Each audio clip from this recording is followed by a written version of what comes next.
Look, that thing, what it does is This thing? yeah. It's a camera.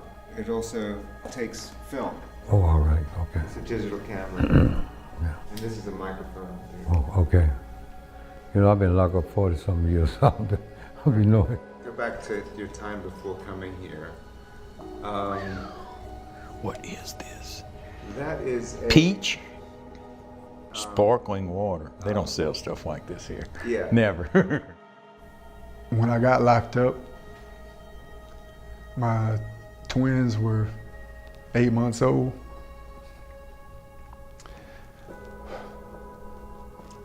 And that was the last time I saw them. I wrote them letters like every week for the first 20 years I was here. And by this time, now they're all adults.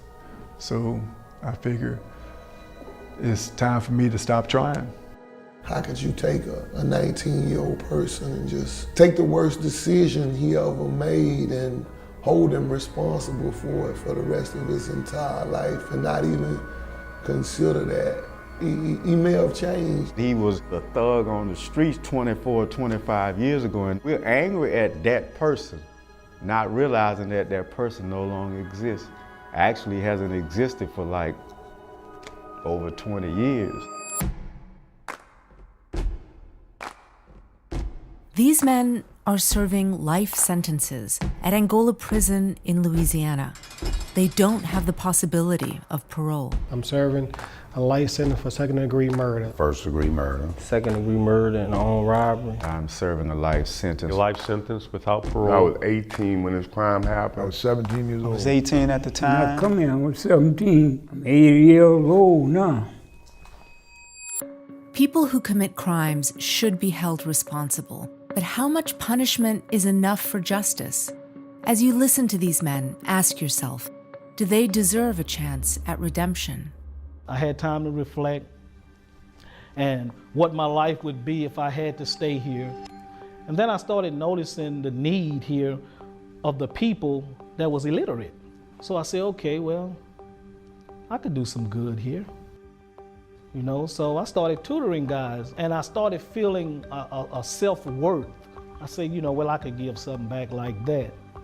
You know, all the while still dealing with the fact, you know, that I took a life, an innocent life. If I happen to die here in prison, that's not something that I want. But I had to think about and take under consideration, I took another human's life. A young man, Damien, I went to school with him. He still was somebody's son. If I could go back in time and redo that, that would have never happened. It shouldn't have happened. In the US, there are more than 50,000 people serving life without parole, 70% of whom are Black. If you come here young, well, prison provides. So you never have to be responsible if you don't want to. It's hard to mature in prison because prison isn't set up for you to bear the stress of responsibility and to grow from that. So, you know, you have to kind of seek it out your own. With so many long sentences, America's prison population is aging. Taxpayers spend about $70,000 to keep every elderly prisoner locked up every year. So Angola created a hospice program. Prisoners volunteer to take care of other prisoners, basically people convicted of murder caring for the dying. It gave me a purpose, and showed me a different side, compassionate side. And I probably sat with over 50 people to their death. Man, you know, I ain't begging no man, but my first patient was a guy dying of AIDS. When I'm looking at a man weighing 60-something pounds, like, man, you know, can't do nothing. So I used to pick him out of the bed, put him in a wheelchair, bring him in the bathroom, help him, bed him up, tease him, mess with him. But when I first was able to help a person, I just felt different. Now, excuse the expression, but they wash all up the crack of another man's ass, all up under his nuts and all. It doesn't care what nationality or race he is. Is that man faking? have that man change? He might have been a character when he carried, but this man done developed character. This man done developed compassion. It come down to not so much what you done done, but what have you become? Volunteering, mentoring, education. New experiences gave these men new purpose. Got a diploma from Culinary Art School from Baton Rouge Community College and 3 certifications from the National Center for Construction Education and Research. You know, in the event that I ever went home, I could be an asset to society and not a liability. You know, I prepare as if I'm going home tomorrow. Even though I have a life without parole, I try to prepare as if I'm going home tomorrow, because who knows what may happen. I'd rather go prepared than go unprepared. Do we really want to be a country where there's no amount of growth that will ever give someone even a chance to leave prison? A country that's fine with endless punishment, but never with mercy. That's the worst part.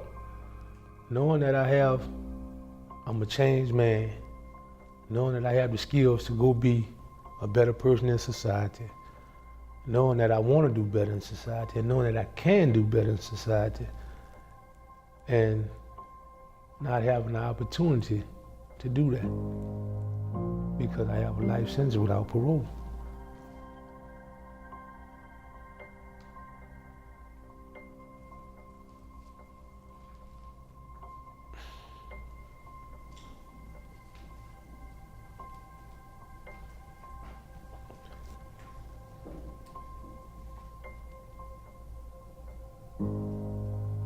It's hard.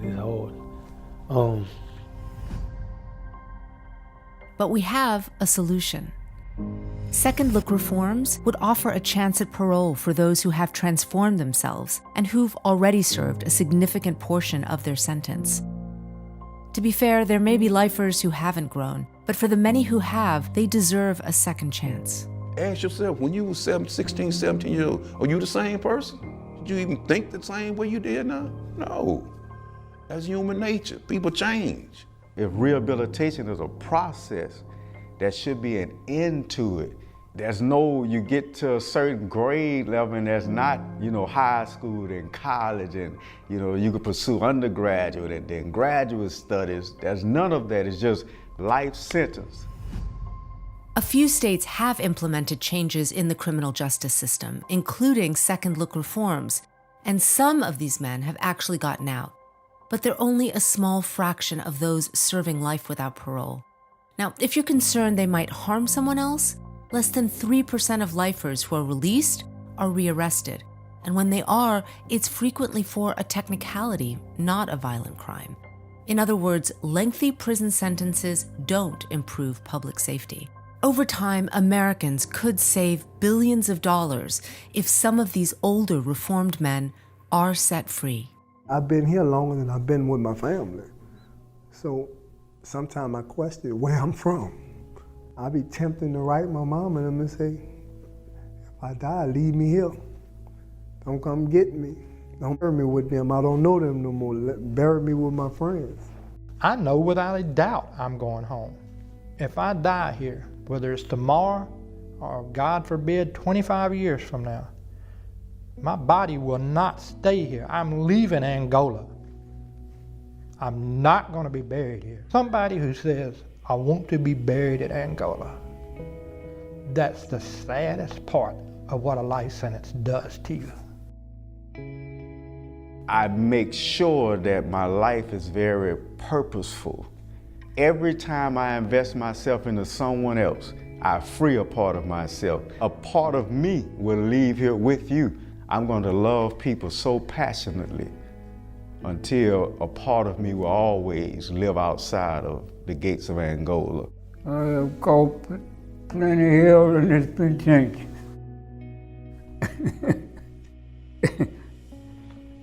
Well, I hope I'll be lucky enough to get out. I'll go somewhere and make me a living. I'm starting all over again.